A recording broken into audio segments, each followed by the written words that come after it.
bodies hit the floor. Let the bodies hit the floor. Let the bodies hit the floor. Let the...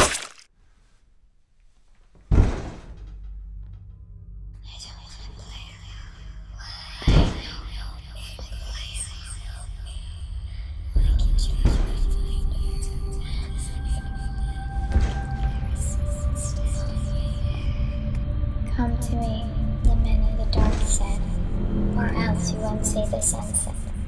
I didn't see this as a threat, so he screamed at me until I bled. I don't want to play alone, but when I cry I hear a groan. I see a figure behind the wall. I'm so afraid he's going to fall. La la la la la, la la la la la la la, la la la.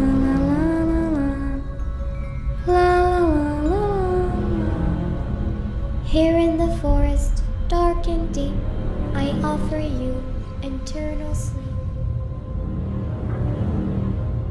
Why do you seem so scared? All I wanted to do was play with you. Please come and play with me. I'm so lonely. You're not afraid of the dark, are you? Don't be afraid. Come with me. I will show you where I play hide and seek. Do you want to play hide and seek? You hide, and I'll find you. You're going to die in there. Don't say I didn't warn you. Don't say I didn't warn you.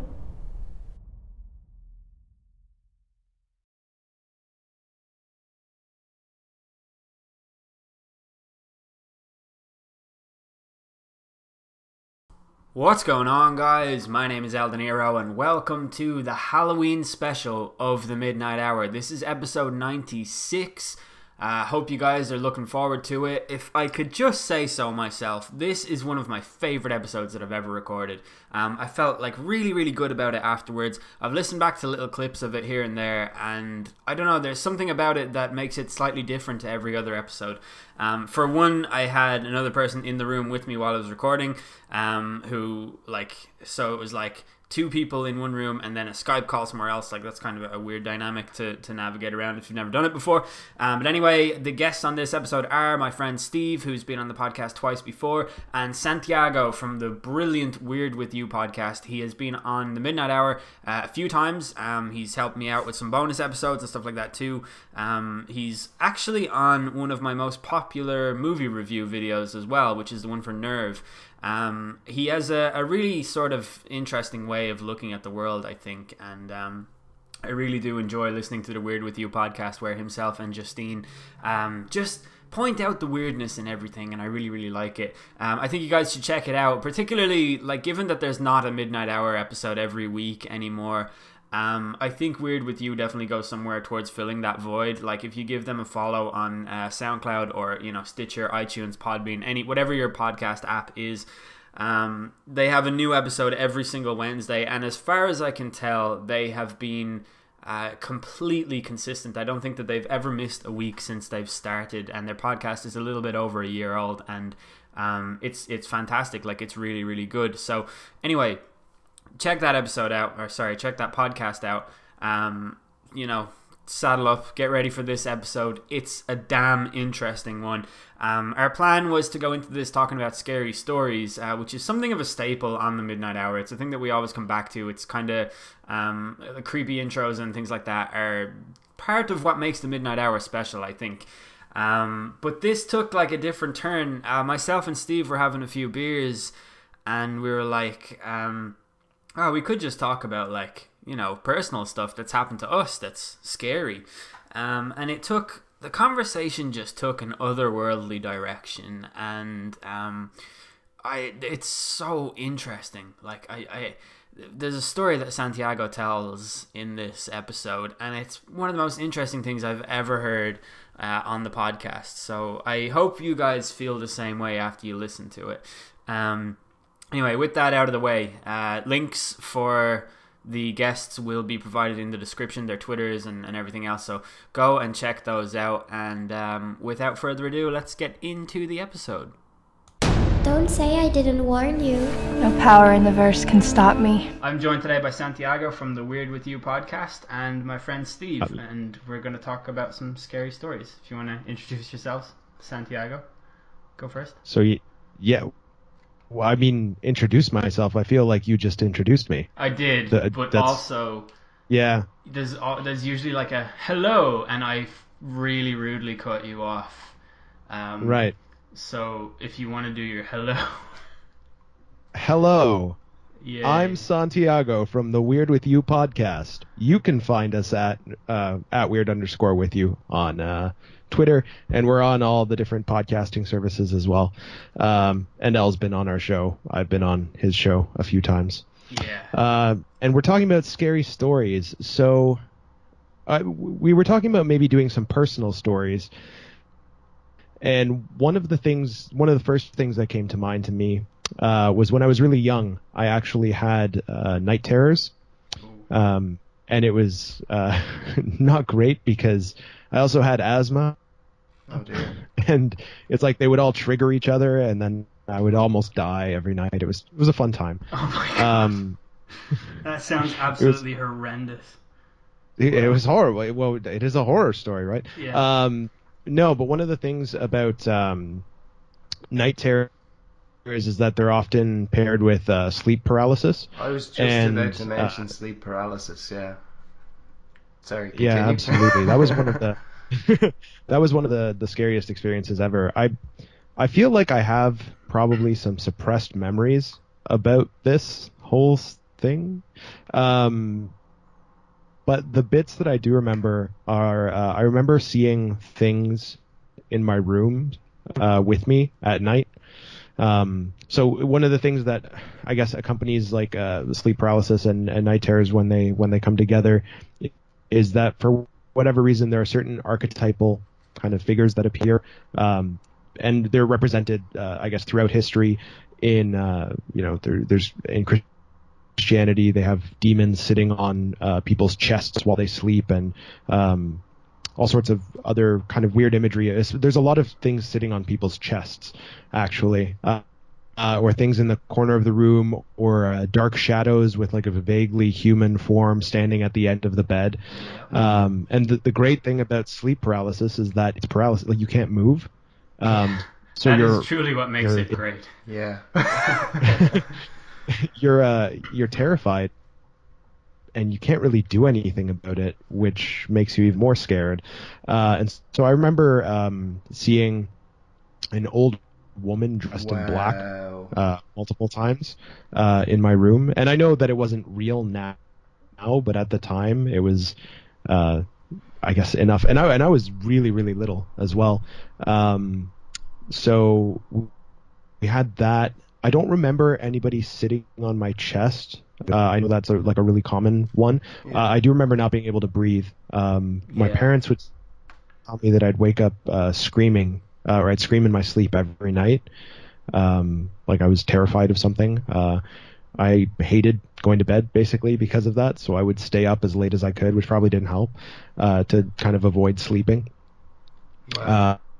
And I didn't get a lot of sleep either, because I'd be up so late and then I'd get up really early because I'm a kid. So, but yeah, it was seeing stuff in your room at night when you're little is never great. I don't think I would say that was like a great experience. I've had that recently, and I think I might actually just jump in and tell one of my stories now, because I wasn't even thinking about it until you started talking about sleep paralysis. But I suffer from sleep paralysis only in the last couple of years. It's something I've never had before. I spoke about it the first time I ever had it. I actually spoke about it on this podcast, and recently I had one that sounded very similar to yours. I'm starting a new job. By the time you're listening to this, I've already started it, but I feel like the stress or the nervousness in dealing with that has in some way contributed to my sleep paralysis. But some guy posted a video on the Midnight Hour subreddit, and it was like scary ghost scene in this video, and it was him in like the basement of a house some guy, and he had like night vision on the camera. Like they do with all those most haunted shows where and they use one of those magnetic, what are those magnetic impulse things that they pick up magnetic impulses and they say that that's how ghosts communicate through magnetics or whatever. So he was talking to the ghost, and the video was the quality looked fairly standard. I mean, it was high quality in terms of it would be something you'd see on Most Haunted, but in terms of it being real or anything like that, it was pretty indecipherable, to be honest. There was lots of shadows everywhere and shadowy figures and stuff, as you would expect. So anyway, I went to sleep that night. I thought nothing of the video. I actually made some snarky comment to the guy, and in my dream, or whatever it was, I was basically awake. You know how it is with sleep paralysis, you're awake. I couldn't move, and I saw all the shadows on the wall, and I was trying to tell somebody that the shadows were going to start turning into something else, and this was really weird, and my room's not normally like that. And I was like, oh, watch out, the shadows are going to change now. I wasn't actually talking because you can't talk, but I said, oh God, look out, it's the witch. And then there was a witch sitting on my chest, like holding me to the bed. I think I screamed. I woke up almost straight after, and I feel like it was a scream because anyone listening can tell now this room is quite echoey. Like there's a very noticeable reverb in the room, and the way that I heard the scream was very much like me saying like how someone would try and make noise while they've got sleep paralysis. So that's what happened to me. And you say it was scary as a kid. That shit was scary as an adult. Can you remember Yeah, of course. Can you remember what the witch looked like? She looked like a stereotypical witch. Like what? Long nose, big black hat. Even her skin was like very burned and grey. Was she really scrawny? Yeah, she was pretty scrawny, yeah. You know, it's weird about sleep paralysis. I've never experienced it myself, but there's many documentaries out there on it. And one of my good friends actually suffers from it all the time, and even now, like as far back to when he was about 5 years old, and he's, you know, in his late 20s now. But he describes this woman sitting on his chest. That sounds a bit weird, but no. And then he has sleep paralysis. And then he goes to sleep, and then no. That's what we call wet sleep paralysis. Oh dear. But no, he suffers from sleep paralysis, and every night it's the same thing, and it's the same figure. He didn't call it a witch. He said like an old woman, scary, frail, fragile woman with terrifying features. But I've watched a documentary on sleep paralysis, and there's people all around the world who experience it, and the one thing that is unexplainable and really, really creepy is that it's the same, for the most part, it's the same figure, or the same, let's say, witch, what you said, you know, it's the same person or thing that appears to all these people all over the world. Could be somebody in Mexico, you know, who doesn't even speak English, or, you know, different languages, barriers, it doesn't matter. It's the same thing, which is just bizarre. You know what's even freakier than that, right, is that people who suffer from paranoid schizophrenia, who have auditory hallucinations and stuff, in the Western world, in English speaking countries, so Australia as well, where they consume Western media, like, you know, American horror shows and stuff like that, they all report very similar hallucinations. They're scary, they're demon-esque, they make like really weird noises.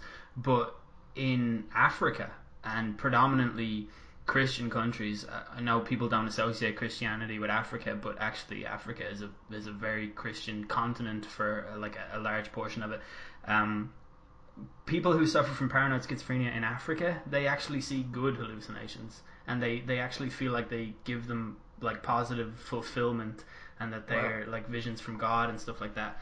And it's really weird that is true, but that the sleep paralysis thing is not. It's always the same figure. So like that's like, you can break that down to be like, oh yeah, well, we're really influenced by the culture that we have. But with sleep paralysis, no, it's literally a demon haunting you, and there's nothing you can do about that. It is bizarre, you know. It's just one of those things. Yeah. And we don't understand a lot about sleep or how sleep actually works. There's a lot of competing theories, but it's still something that's relatively unknown. Psychologists have been studying it for a long time, and they still haven't really cracked the mysteries of dreaming and why we see certain things, why some figures seem to be archetypal across different cultures and with different influences. Is it something deep in our genetic memory being triggered? Is it something we don't know? Yeah. And that's probably what makes it the scariest. It's like the fear of the unknown. It's something that can't even be properly medically explained to a satisfactory point of like, okay, I know why this is happening precisely. The other thing that used to happen to me was I would have, when I had intense fevers, I was a very sickly child. Oh man, I know about fevers. Oh dear. They're terrible when you're a kid. So I would have these really intense fevers that were well above anything that anybody should have to experience. And I would hallucinate while I was on them because that's just how intense they were. And I remember two scenarios stand out, actually. There was once where I was home alone with my brother, and I was downstairs in the living room, and I needed to go upstairs to get something. And the light was on upstairs, and I went up the stairs, and I got to the landing, and I turned to take there's kind of a landing, and then there was 2 more steps to the left, and I went up those 2 steps, and I looked, and there was a Jaguar. What? Just A car? standing in the hallway.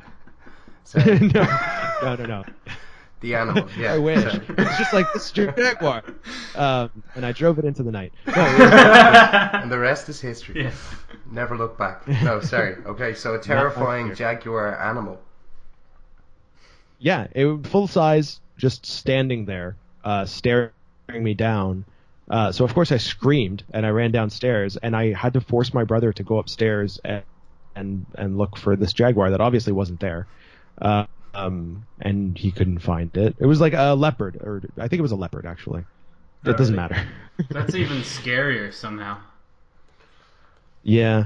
I just can't get the image of a Jaguar, an actual car upstairs for some reason. Like a real positive experience. Yeah. Like you open it up, cool! Yeah, wow, I've got this awesome car. It's an XJ8. Wow. No, but wait. So what happened? You went upstairs. There was a Jaguar in the hall, and what did you do? And I screamed. I went downstairs. I forced my brother to go up and look, and he couldn't find anything, obviously, because it was a hallucination. But I was terrified to go upstairs. For the longest time, I remember going up the stairs like really carefully and checking to see if there was if there was a leopard at the top of the stairs. It sounds ridiculous, but I was really scared of going upstairs for a long time after that. Wow. Yeah, I can definitely relate to that. One of my first memories that I have, and this is how I know it's probably bullshit, because like your memory is terrible. It's not a reliable thing at all. But my first ever encounter with thunder and lightning, I must have been, I think I might have even told this story before, but I think I was 3 years old because of stuff. I just know that I must have been that age.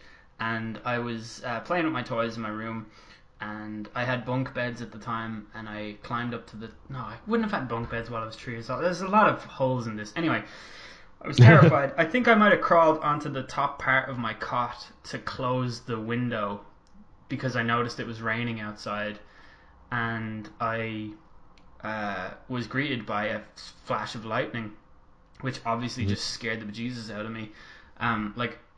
A lot of people were raised on cartoons and nice Disney movies and stuff. Like, I was raised on action movies, so like a huge strike of lightning to me is pretty much the sign that aliens or the Terminator or something's going down.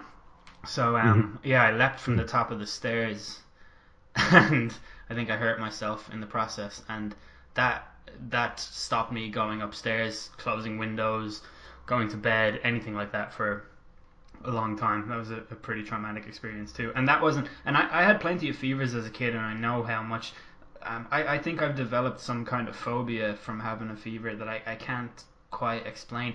Not even a phobia, but some kind of cognitive reaction to open spaces. Because of when I had a fever, I was looking at like the wall. I think I might have explained this on the podcast before, but I always do such a bad job of explaining how it actually went down. But I was really sick, had a really bad fever, and I was looking at the wall, and I was also watching the movie The Never-Ending Story, and I kept flicking between that and the wall because I don't think I could even move my eyes over far enough to look at the TV. And the childlike empress from The Never-Ending Story started appearing on the wall, but she started getting like really close and then really far away, and really close and really far away. And ever since then, I can't zoom in really far on video games, or I get like, I feel dizzy and nauseous. Like it's really weird, and all of that happened from a time that I had a fever and I started like hallucinating basically. So like you know, we're telling like stories that are scary and stuff, but honestly, the scariest things that happen to me nowadays are things that my brain is actively doing to me. Like I get migraines and I forget where I live. Like I had a migraine in work one day and I had to look up my address on the fucking portal. I got someone in work to do it for me so that I could tell the taxi driver where I live. Like stuff like that is fucking terrifying, and the fact that your mind can turn against you at any time, like that's way more scary than ghosts and stuff. But obviously ghosts are scary too and totally real. So yeah, right. That is interesting. Yeah, I mean there is a lot of terrifying things out there. But in terms of like ghost stories, have you ever actually seen a ghost, or have you ever had an experience yourself? I'll tell you one experience that I had, and everyone listening, especially you, Steve, you know that I am the hardline skeptic of the if you ever come to me with any story about anything, I'm like, nah, that's bullshit until I see it written down, basically. Yeah, 100%. You can say it, I'm the worst. But when I was like 14 years old, I lived in a place in Swords, not River Valley. We moved for a year, and this new house, we didn't have a padlock on the back door, so the door would blow open pretty much every day until I got 2 cinder blocks and put them up against the door so that it wouldn't blow open, because we had a dog and didn't want him to escape. And one night it was really windy, and I had the 2 cinder blocks were up against the door, and also the wheelie bins were up against the door behind the cinder blocks. So all of these things were wedging this door open. This is a wooden door, a standard wooden door that you get in the side of most houses. And my mum was working late, and I had downloaded the Exorcist theme music, and I was listening to it, and I was like, this is the fucking greatest song ever. Like, this music is so damn good. Someone needs to rap over this. I was an idiot. But anyway, Wait. Did you know that it was the theme tune to The Exorcist when you were saying that? I downloaded it off LimeWire. Oh, wow. I was like, this music is so damn cool. I was not a scared teenager. Like, I'm pretty ballsy because I was always like a mad hardline skeptic. But what happened after this changed that. So I was listening to that. The electricity went because there was a lightning storm. All my stories have to do with lightning, but yeah, there was a lightning storm and the power cut. I couldn't listen to the Exorcist music anymore, and I heard a bin falling over outside, and I went out because I was like, fuck, the bins are after blowing over. Hopefully there's no rubbish all over the lawn or whatever. And I went outside, and the side door had blown open. Like, the wind had blown a wooden door, a really thin wooden door, right? The wind blowing the door over with the 2 wheelie bins against it, I could buy. But two concrete blocks, like the size of a games console, stacked on top of each other, holding this door shut, and the wind blew them over, and 2 wheelie bins. That doesn't make sense. It makes no sense. Like the way I rationalize this in my head is that it literally must have not happened. Like something else must have happened. I don't know. Like maybe someone tried to genuinely break in or something. But like I remember what I saw, because I remember being absolutely like terrified. And I always remember those moments because I'm so used to rationalizing everything. I'm so used to not being afraid. And I was absolutely fucking terrified. I went up to my room, I locked the door to my room, I had my dog in my room with me, locked the door, put like a basket of clothes in front of it, like drag the chest of drawers over. I lay in my bed watching The Godfather on a portable DVD player, which had about a 35-minute battery life, and my mum was working really late, so she didn't get back till about 10:30, and by the time she came back, the power was on, and I don't think I even told her what happened. I think I was actually too afraid to ever talk about it, because I used to have this really weird relationship with the devil when I was a kid, where I was terrified of the devil, and I thought that everything bad that happened to me was because of the devil.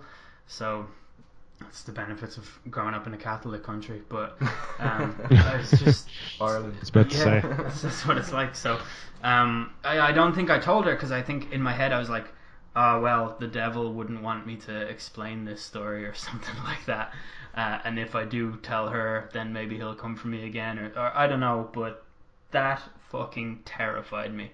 That was pretty much the scariest thing that's ever happened to me, without a doubt. Wow. Do you have anything scarier than that? I've had a few moments, but A few run-ins with ghosts. Yeah, I've had a few. One of my best friends is a ghost.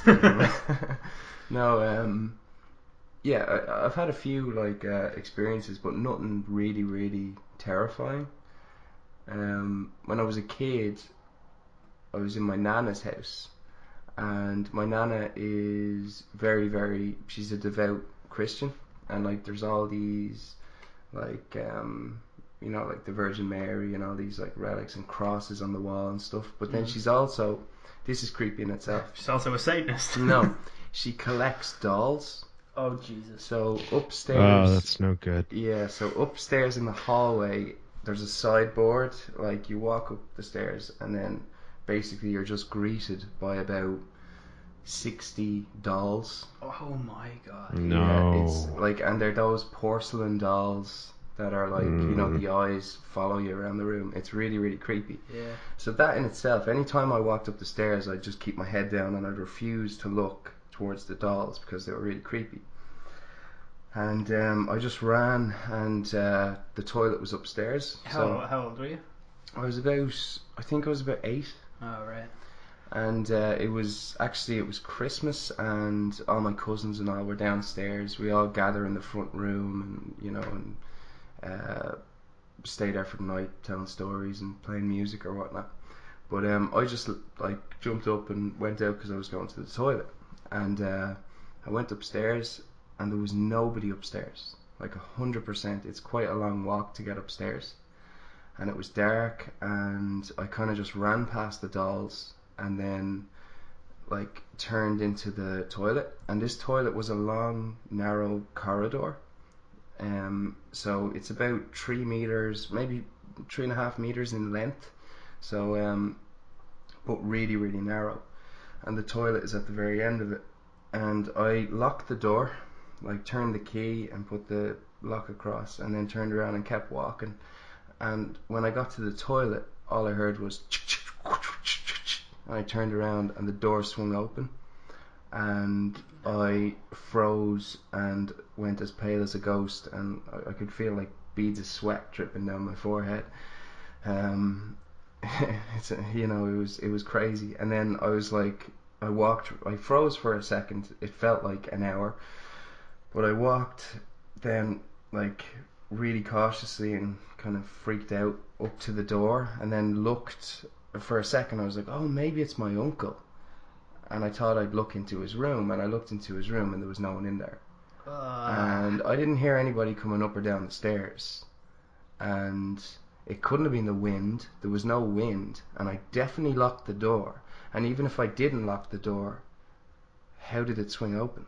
Like, it just freaked me out. So I just remember sprinting downstairs and back into the room and walking in, and I think it was my mom or my dad just goes, what's wrong with you? You look like you've seen a ghost.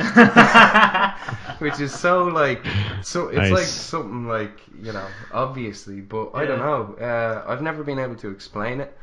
I'm a complete skeptic, but I think that one event for me has just kind of like made me have this fascination with ghosts. But I don't know. But I'm a total skeptic. Yeah, if you think about the setting of that event, it's not just a weird thing that happened to you. It's a fucking house filled with dolls. Yeah.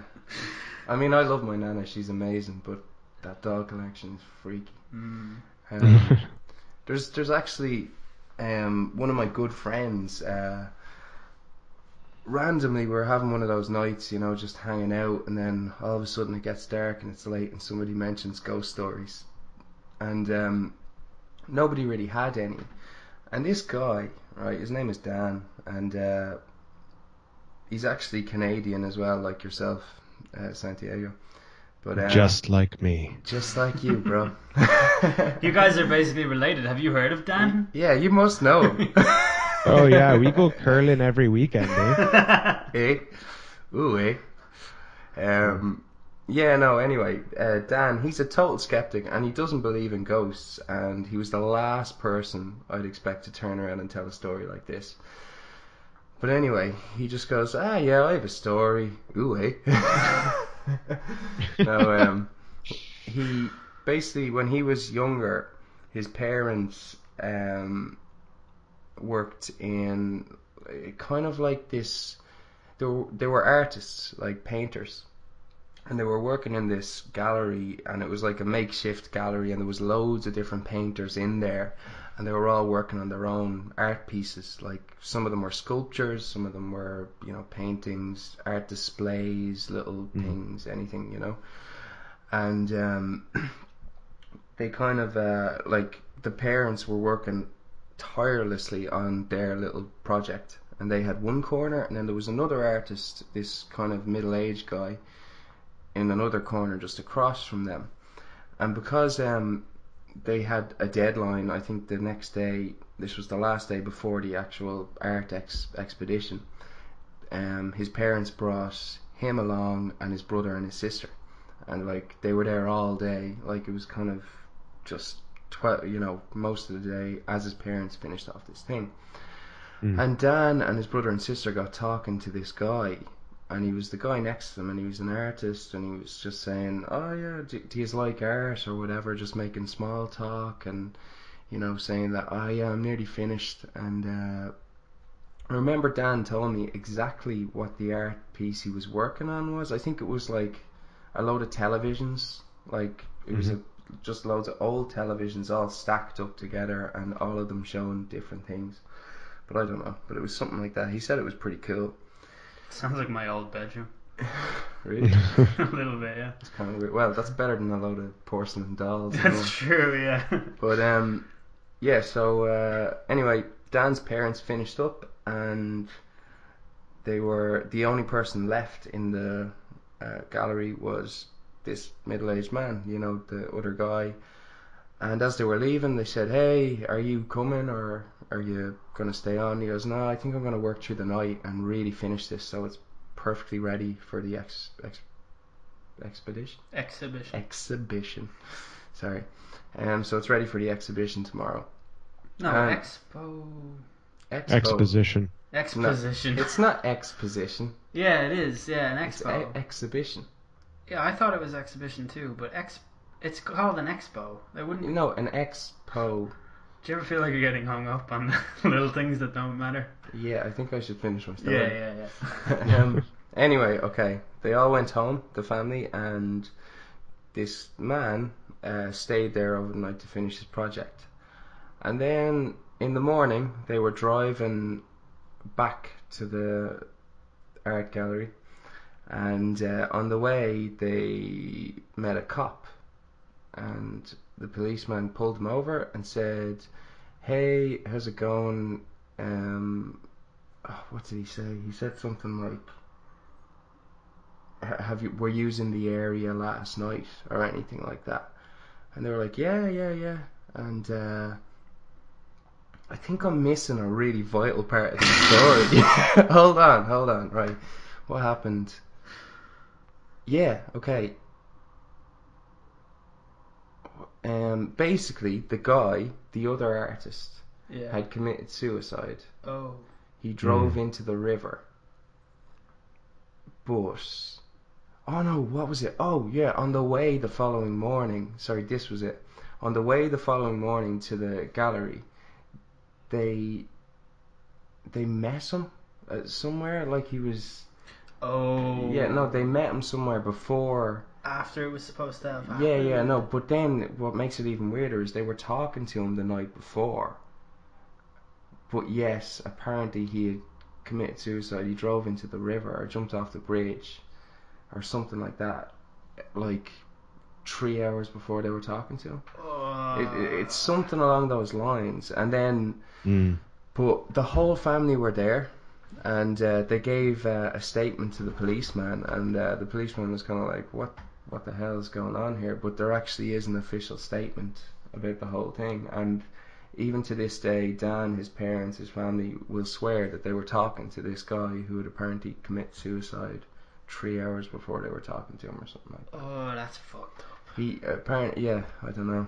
It's weird. It's weird. I told that very badly. My memory failed me there. Yeah, at the crucial part. Yeah, but it's weird. It's like this guy Dan is such a skeptic, and he's even a skeptic after something like that happening to him, which is kind of undeniable, you know. And his parents, him, his brother, and his sister will all say the same thing to this day. They were like, "No, we were definitely talking to that guy," but I don't know.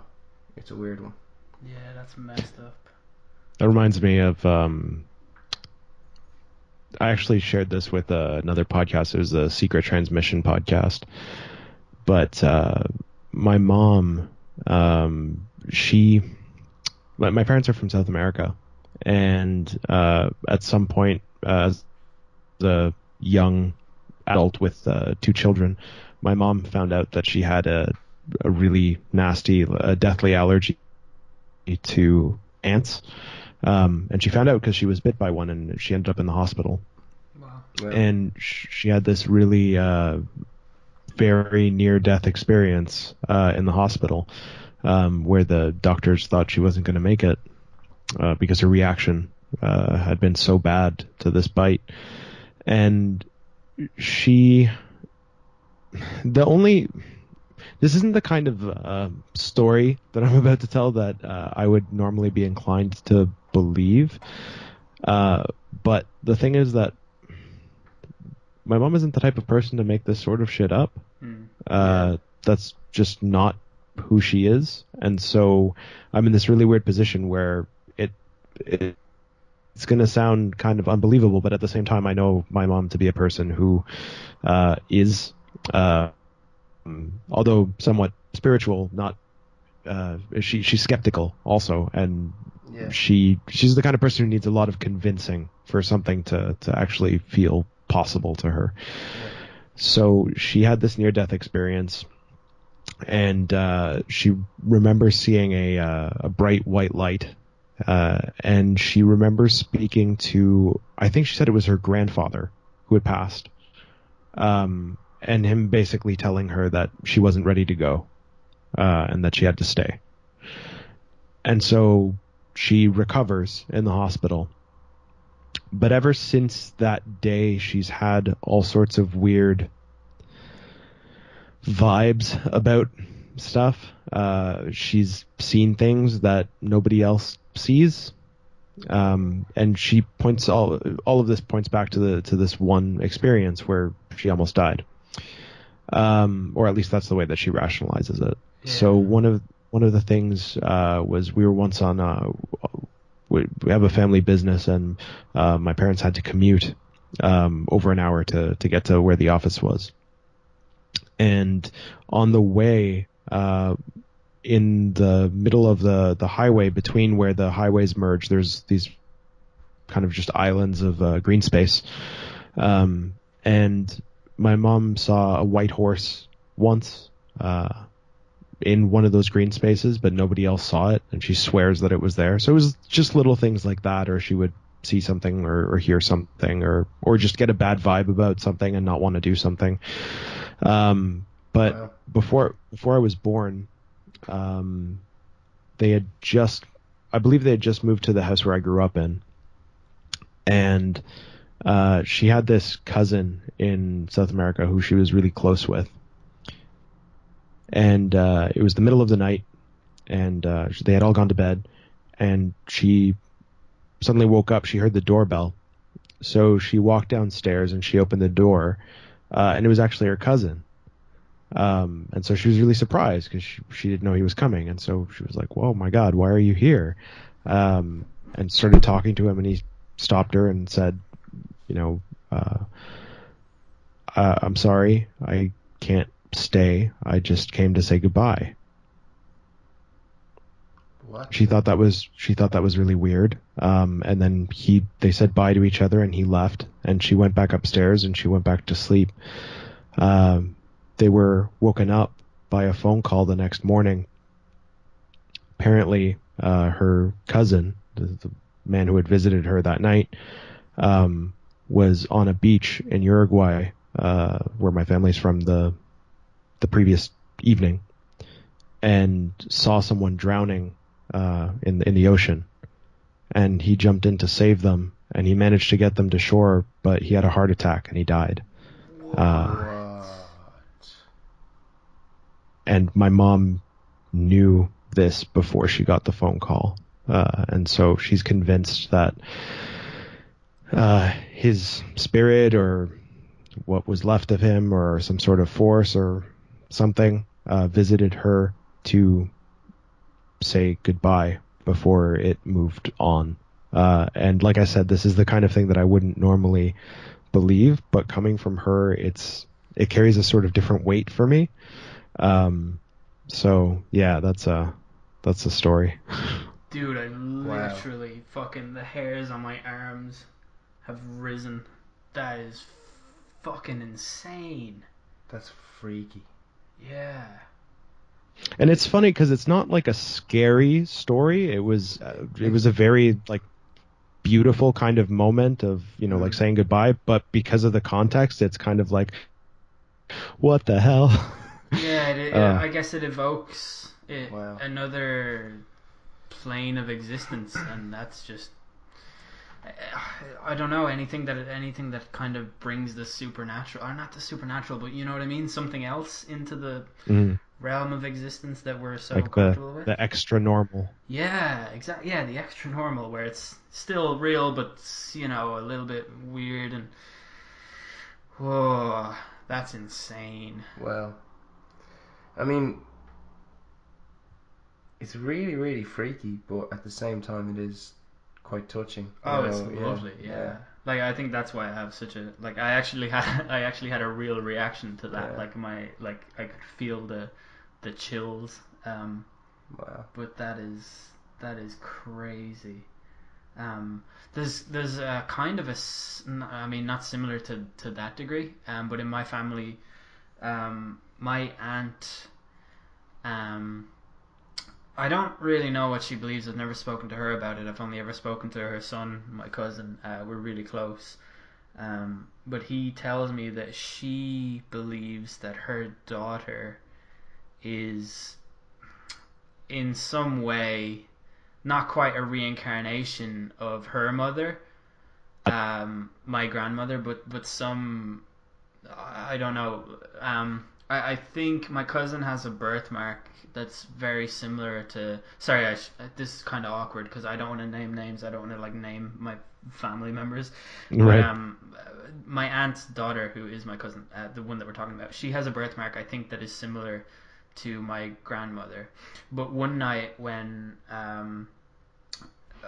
her daughter was in that half awake, half sleep state, she kind of sat up and started talking to my aunt, and she said, "Do you miss your mother?" And my aunt said, "Yeah, every day." And then my cousin, her daughter, said, "I am your mother," and then she went back to sleep. Okay, that's freaky. That's fucking weird. But apparently, Children are terrifying. Children They are can absolutely be, terrifying. Yeah. I don't know how. I don't think she was young at that time, but not any younger than say 10. I don't think. But either way, there's a few other stories. I might actually have to get my cousin on this podcast to talk about them.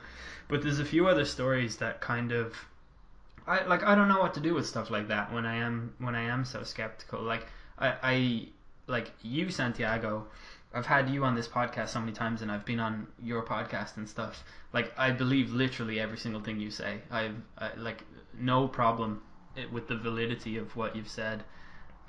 It's just I don't know what to do with the information. Like, Right. I understand. Yeah, I don't know how to file that in my head. Is it like, yeah, well, I mean, how are you supposed to file a ghost story? Well, but that's It's unexplainable. Ghost stories. I think you just slip it under X, if I'm not mistaken.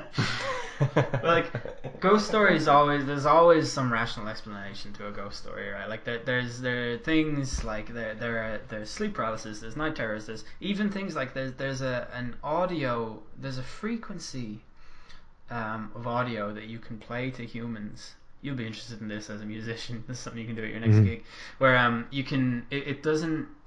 It's not like a human can't actually hear this sound, but it does go into their head, if you know what I mean. So it's not something that you hear immediately, but the body reacts to it in some way.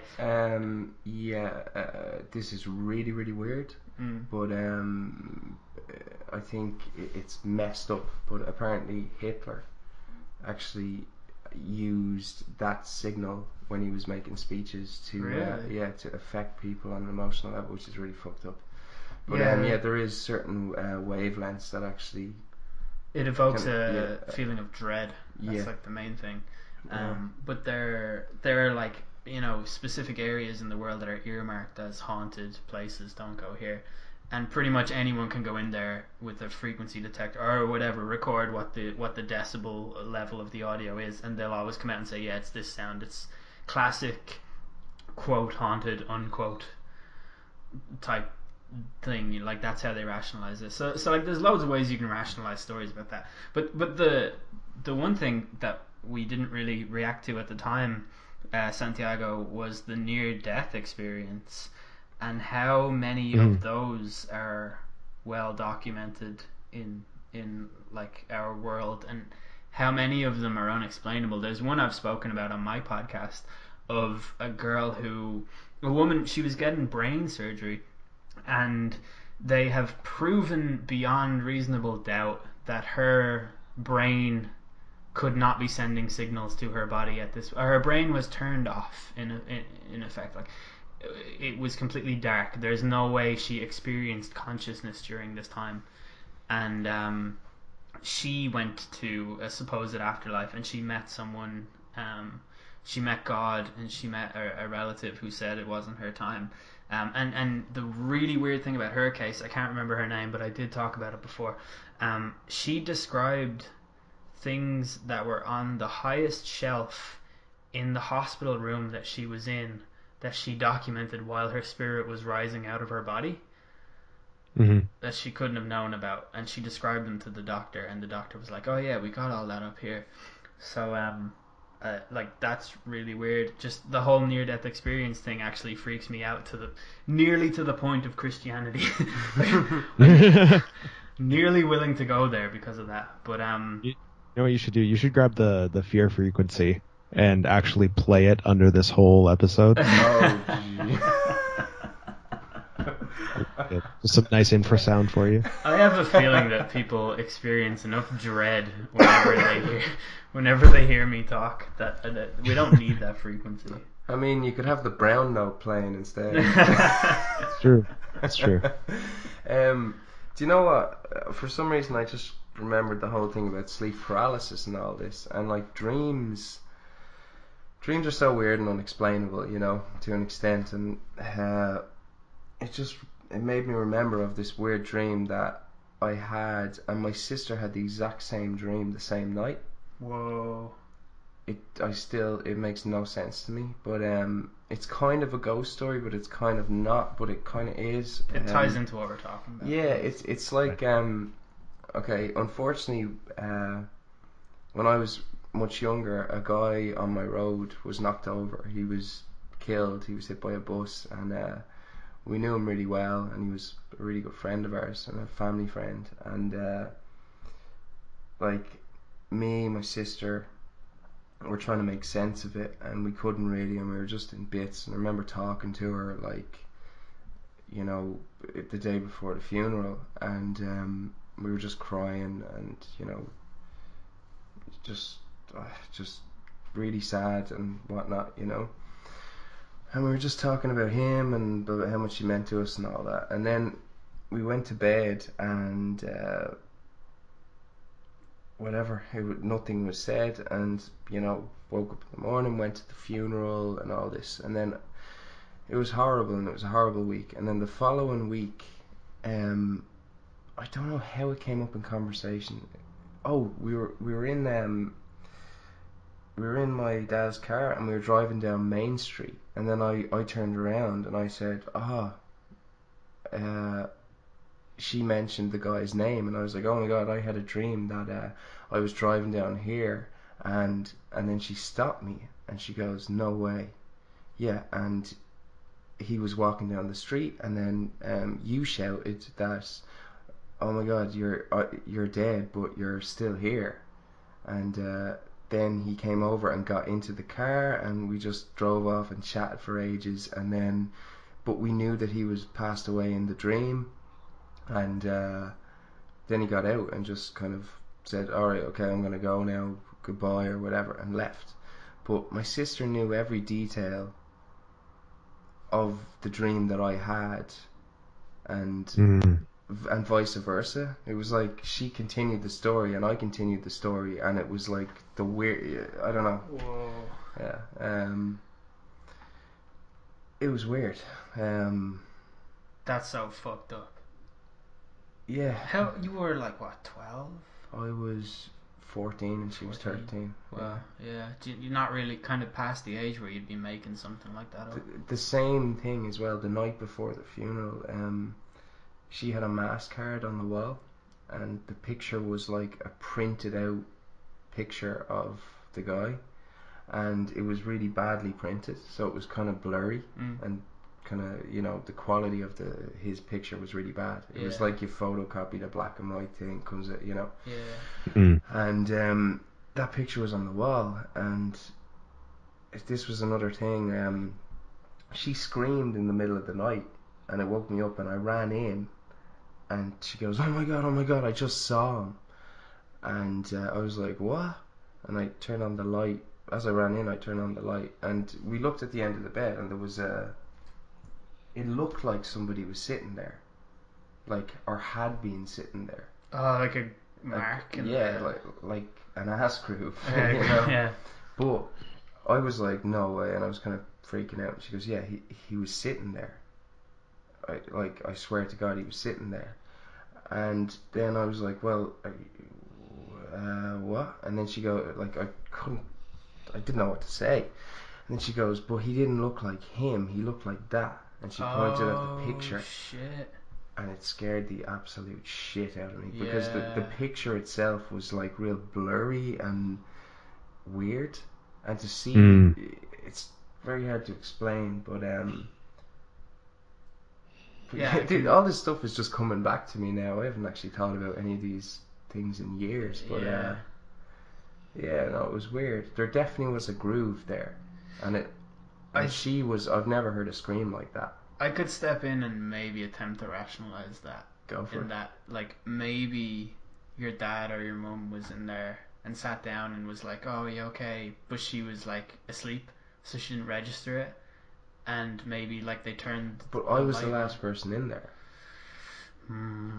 Yeah, it was the same night. It was the night before the funeral.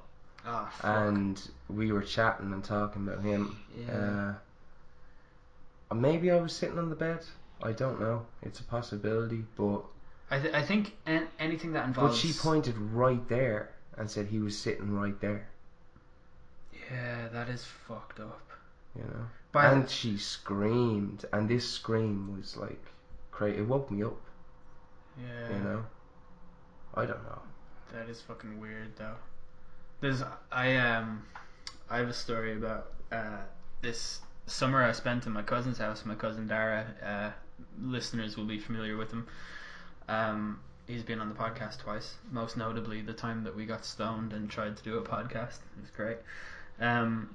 So I used to spend my summers at his house, and basically live with him for like 6 weeks, and one time he moved into a new house around 2003, the year after the World Cup, and a mirror fell off the wall one time and shattered, and it woke the two of us up because it was such a big house. It hadn't been fully kind of decorated and filled with furniture at the time, so this mirror shattering actually echoed around the entire house, and we both heard it. He ran downstairs and then he came back up straight away. Dara had ADHD as a kid, so he was just constantly on the go. There was basically no stopping him or slowing him down. And he came up and I was like, dude, well, it was just a mirror. Like, what were you so worried about? And he was like, oh, in my family, if a picture falls off the wall, it's like a really bad sign that someone's going to die. And I took this information and thought, who fucking has a thing like that in their family? Like, who has that? Like, I never heard of that before in my life. But he said it, he made a point, because I was such a dickhead. I was like, no, Dara, that's not a thing. No one fucking has things like that. Like, that's no tradition in anyone's family. And he made a point to say to his dad at the breakfast table, and his dad would absolutely not lie about this kind of thing. He's a very serious man. And he said, well, no, he's a friendly guy. He makes lots of jokes, but he's also like would not lead you astray with information like that. And he said, yeah, it's just a thing from his side of the family that if a picture falls, it is a bad omen for whatever reason. So we had like relatives coming to stay, and myself and my cousin we had to sleep in his dad's office, which was also part of his house. This house is a mansion. There's I think 6 bedrooms if you include. It's a 3-story house. It's huge. Anyway, we ended up having to sleep in the office room, and in the middle of the night, my cousin woke me up and said, "Look at this." And I sat up, looked over it. The picture had fallen on him, and this happened about 3 days after this thing. So the picture was on top of his chest, and he was like, "This has just fallen on me. That's really bad." And I was like, "Ah, Jesus, don't be worrying. It's just a superstition, whatever." And then that was probably about 3 or 4 a.m. And then later that day, he was driving a car around a field. If anyone is familiar with rural Ireland, you basically learn how to drive when you're 13. And they had a lot of land, so he was driving the car around the field. And I was eating KFC with my aunt and my uncle. And the car literally caught flames, and he did not notice. And he was driving around, and he sort of stopped to wave in as like a really cool, like, oh, I'll pull up to the window and wave. And my uncle like stood up, like jolted out of position, grabbed a fire extinguisher and ran out and was shouting, get out of the car. And then he quenched the fire. My cousin had gone out of the car. After they put the fire out, it was like seconds away from getting to the fuel lines. So like he would have literally died. That car would have exploded. So like that's pretty fucked up, you know. I don't even know what to say to that. It actually is not the same thing at all, but it reminds me of we were taking a trip across the province to the Agawa Canyon, which is this big famous canyon in, I guess, not northern Ontario, but it's north of where we are in Toronto, in the Sault Ste. Marie area. And we were going because we were taking this train trip, and at one point we were driving on the highway, and my dad was like, I have to go to the bathroom. Like if I don't go to the bathroom now, like we got to go. So we pulled over to I guess a rest stop, and it had like a coffee shop, and we got some donuts or whatever for the trip, and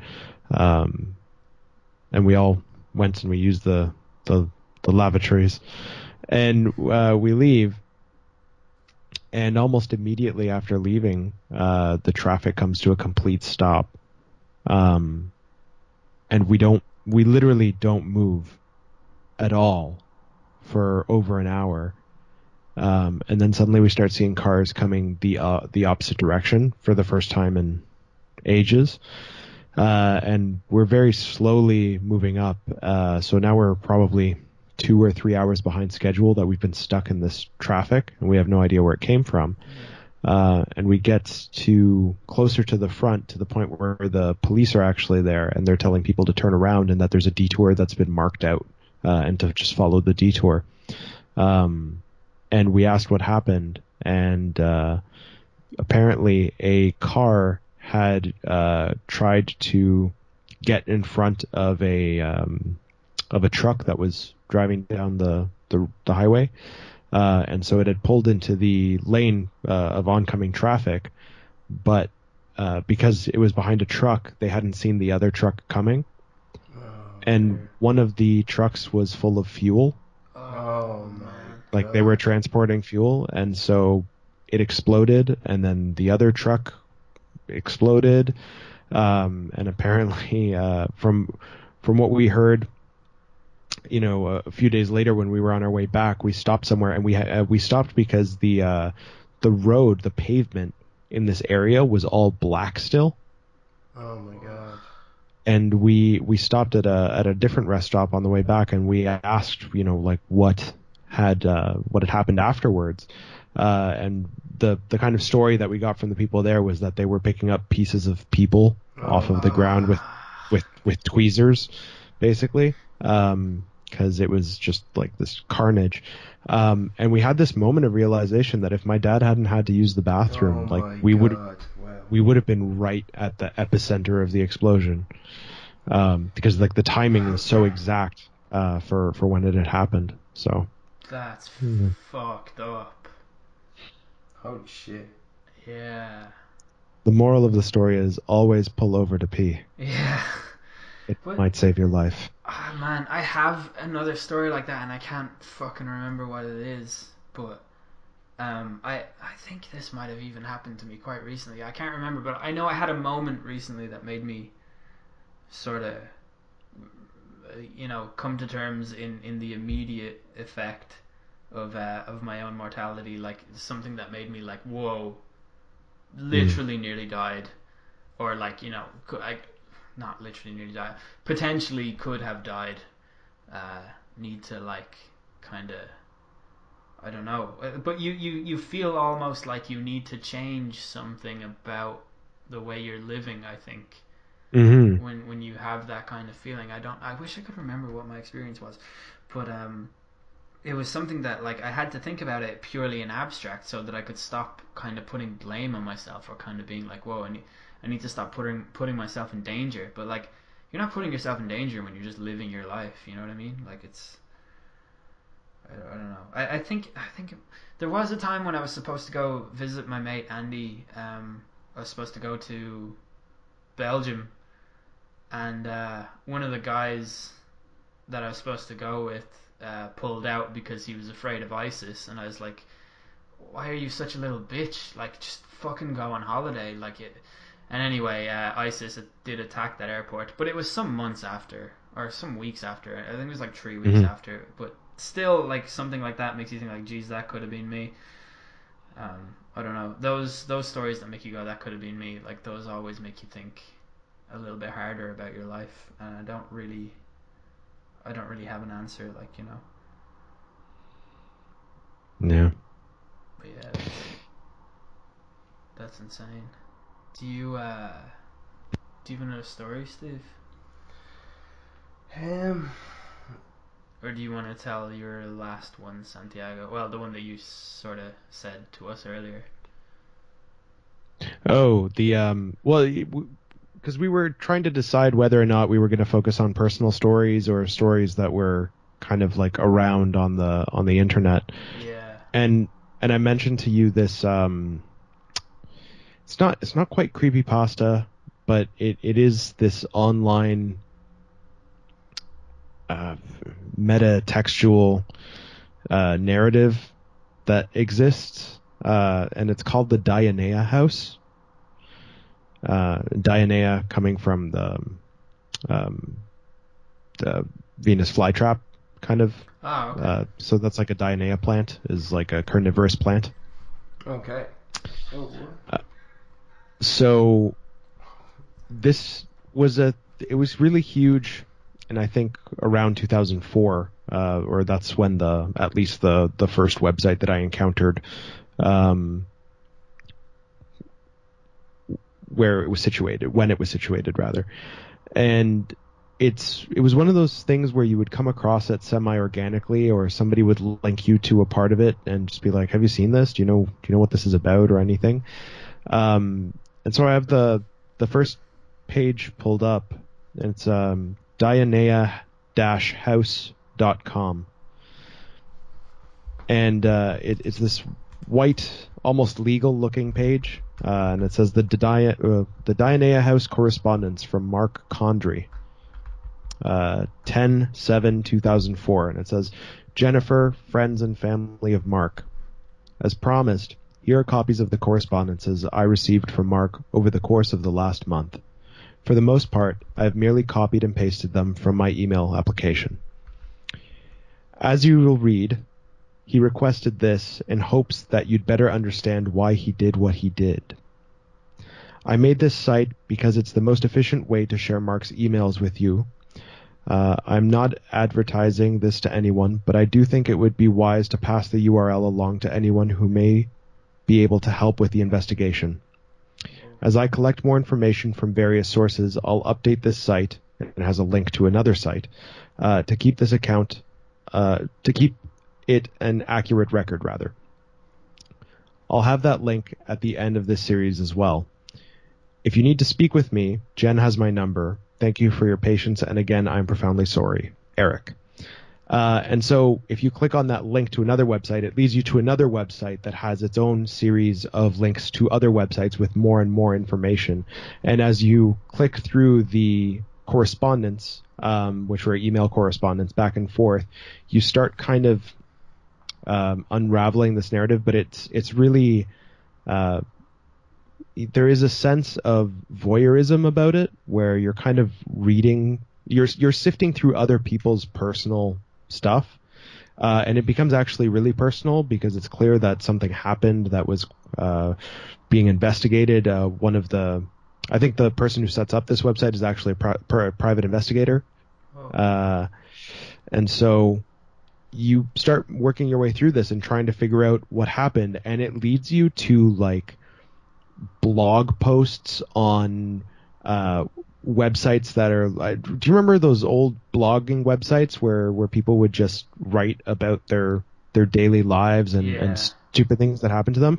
And so it'll link you to one that starts off like a normal I don't know, like teenage girl babysitter's account of like just her boring life, and then slowly it'll be about visiting this one house, and this is what happened there, and it starts to get weirder and weirder and weirder, and then it'll provide links to other websites, and so it's this kind of never-ending loop of you're constantly digging through all of this material in a very like investigatory way, unraveling the kind of narrative of what's happening, and it doesn't really have an ending, which is the most frustrating part about it. And then but part of you is always wondering if you missed, one additional link that would have taken you somewhere else, or if you missed one possible tangent that you could have gone down, and how deep the rabbit hole goes. And I actually don't know if it's been updated since I read it, because I probably read it in 2009, I want to say. So I don't know how much further down the rabbit hole has gone since then, because it might have been updated with more information. But it is absolutely one of the coolest experiences I've ever had using the internet, and I recommend that everybody, especially now in October, goes and checks it out, because it's mind-bendingly awesome. Wow. It sounds fucking creepy as hell. It's super weird though as well. Yeah, there's something about like unsolved internet problems that are terrifying. Mm-hmm. Like I don't know what it is, but just is it true?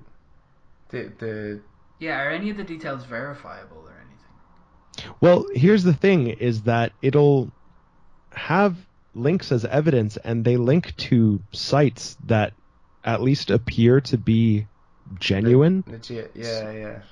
Or were genuine at the time that it was made. So it's like really, really, really meticulously constructed. Somebody Wow, that's spent cool. a lot of time on it. That's pretty cool. And some of them actually use websites that were actual sites at the time. Wow. Yeah, it sounds like a viral marketing campaign for a Dan Brown book or something. Well, like, it sounds like a really good plot for a movie. yeah. But without the movie or the plot or the book to Yeah, promote. or the plot. Or the It's anything. literally- It's just a website. That's the crazy thing. It's not part of a viral marketing campaign. In fact, I think this might be one of the things that kind of kicked off viral marketing campaigns and how they work on the internet. Well, Because this was one of the first kind of meta narratives online. There was another thing, wasn't there? Lonely Girl 15. Does that ring a bell to you? That rings a bell. I don't know what it's about, but that rings a bell. It was like some fucking weird thing where it was like this girl. She was supposed to be 15, and she was like, it was a YouTube channel, and she would post stuff like, "Oh, they've held me captive here. I can only say this much," and stuff like that. It turned out to be a viral marketing campaign, basically, for her YouTube channel, to the best of my knowledge. But it spawned a terrible Law and Order episode, so it's got that going for it. So that's good. There's It's just it. No, go on. Oh, sorry. What were you gonna say? No, you go. Oh, thank you. oh, that's nice. No, I was going to say, just on the topic of like great kind of narratives and stories to jump into at this point, the other one that I was going to suggest was there's a really awesome podcast called The Black Tapes. I've heard of that. Actually, it's really, really good. Yeah. It's phenomenal. They do such a good job. So it's remember a while ago when Serial came out and kind of blew up the podcasting world. Yeah. And so that's kind of like a documentary podcast. And so after that, what fiction podcast writers started kind of investing their time into was this idea of docudramas. So they're presented very much like Serial or something from NPR or something of that ilk.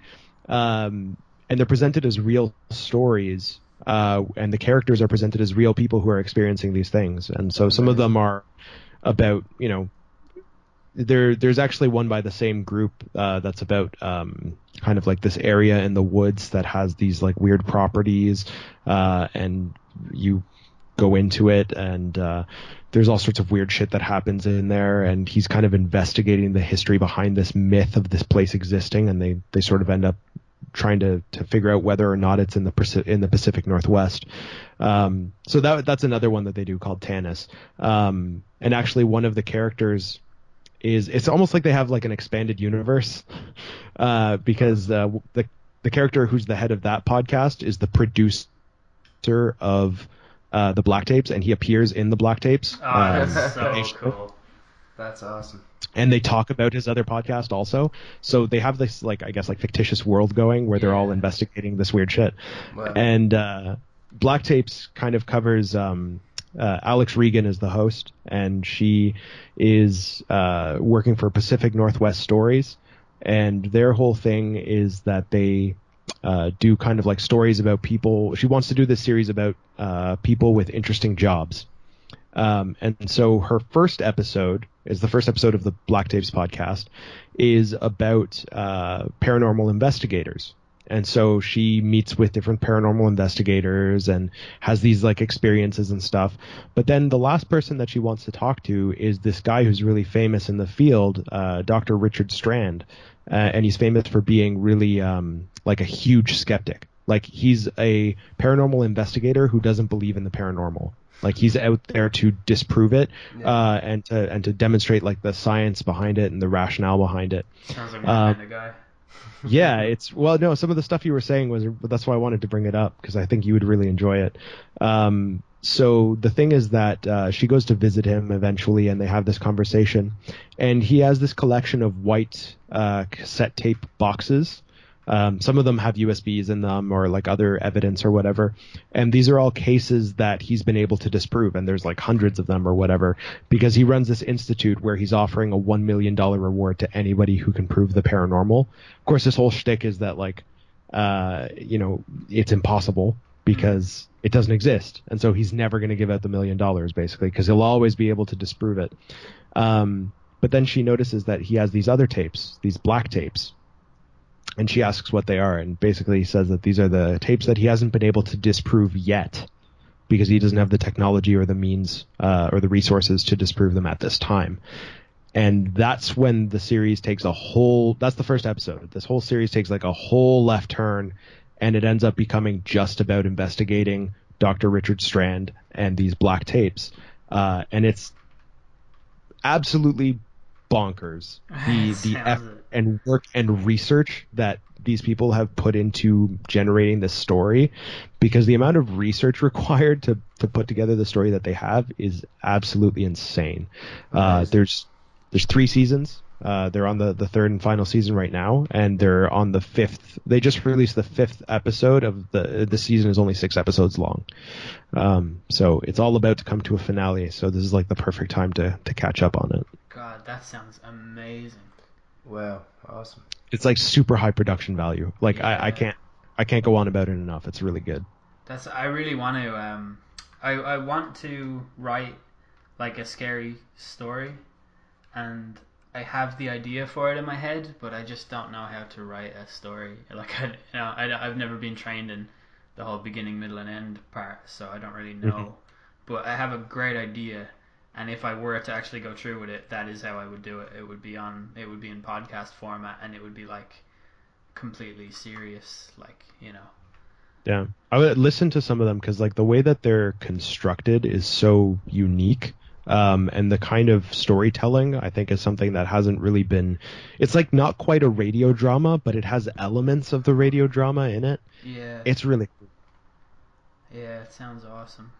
On top of that, people could also check out reddit.com/or/no sleep if you're looking for something more immediate with like less... Oh, yeah. It's not like the best, but there is some cool stuff on there. Mm-hmm. There's no denying it.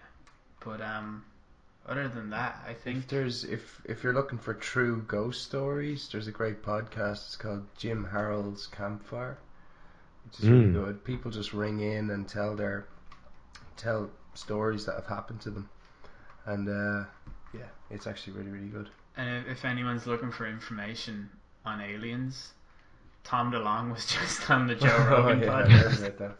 Oh, yeah, I saw that, yeah. Oh, man. Yeah. So,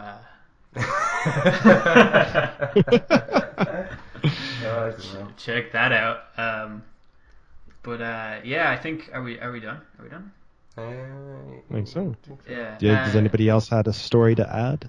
I think I really, really love the different range of stories that we touched on here, and I really love the raw element and how this pretty much like we were just shooting from the hip with like stories that we recalled and didn't actually plan on talking about.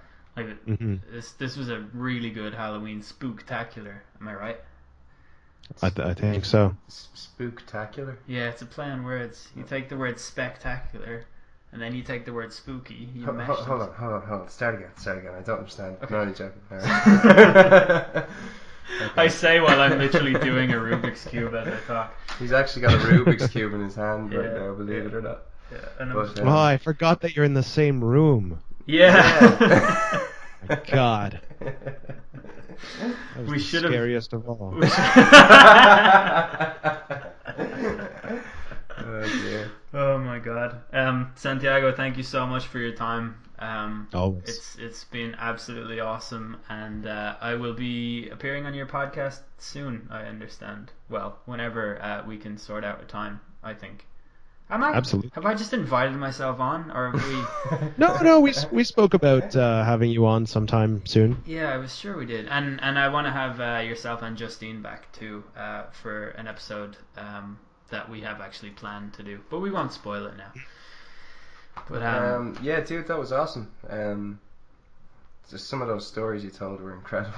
yeah, Jesus, I'm like really gonna be thinking about that. Oh, like it's that afterlife version of shit. Like that's what gives me. The cousin. Yeah. That comes in the door. Yeah.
should have stayed for the signs I know.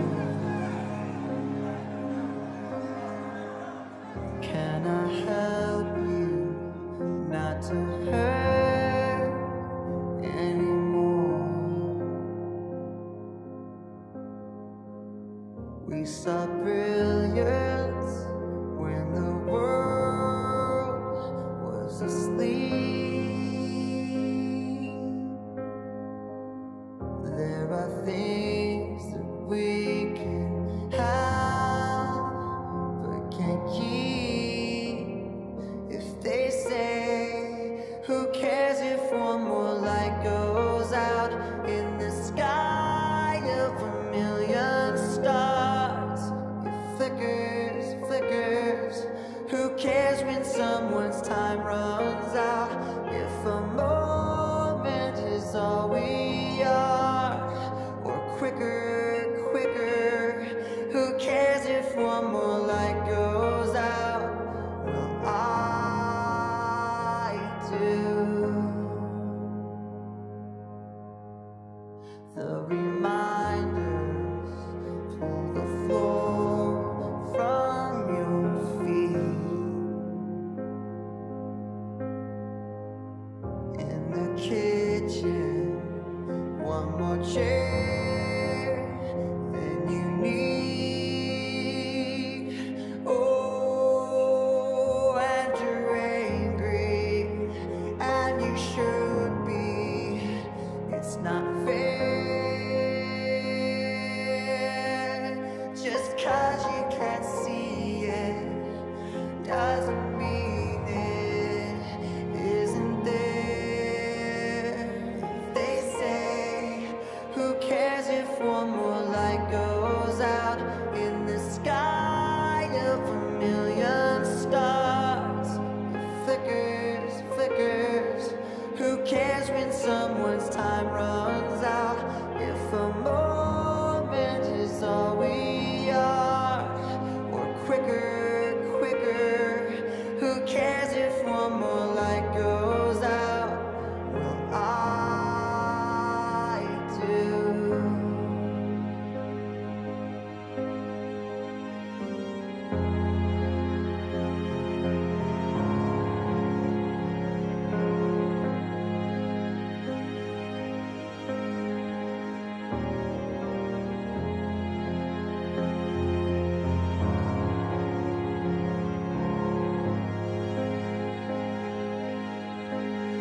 Who cares if one more light goes out in the sky of a million stars? It flickers, flickers. Who cares when someone's time runs out? If a moment is all we are, or quicker, quicker. Who cares if one more light goes out? Well, I do. Well, I